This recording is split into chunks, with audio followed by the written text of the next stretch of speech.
Mwebale nnyo bannaffe ate bwe tweyongerayo ekibinja ky'abalamazi abasuka mu 100 okuva mu bitundu bya North Kigezi basimbudde okwolekera Namugongo.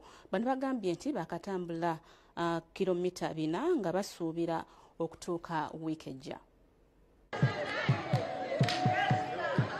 Abalamazi abakristaayo kuva mu Bulabizi wa North Kigezi Lugwiri batandise olugendo lwabwe olugendo okwatuusa Namugongo.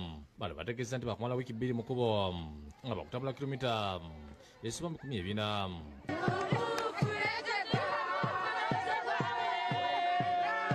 Gwabo mulundi gwanje gwa kabiri okwebembera tiimu y'obuleberezi bwa North Kigezi okuruga North Kigezi okuza Namugongo. Twebaza Ruhanga mulundi gw'okubanza birabitanguhi omulundi gwa kana urukuramaga ndeba yose nangora iby'embabazi ino kweka yanje yabirera binemu naganyirwamo Ruhanga yanyebembera yankorera ibyo kutangaza iri nabire ni kanisa.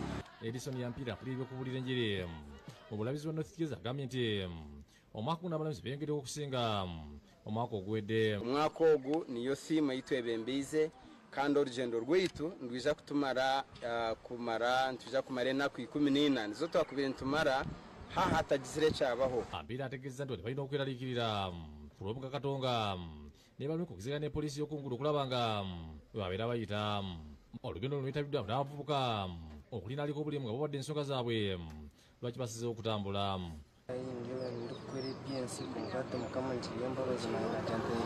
Okwega kwanje nahi nashika nimusimira Mukama mbwenyine kumutambura mpaka enu omukutambura omu nakabonero ko kwikiriza no kuwole ko kwehayo ahabwa Yesu Kristo tereza amani okusingura ebitwantu raba nk'omunsi omu kandi nyensi tukakungura amagara gatagwa. Dani basibye yakusakidde gule nkulawukede TV.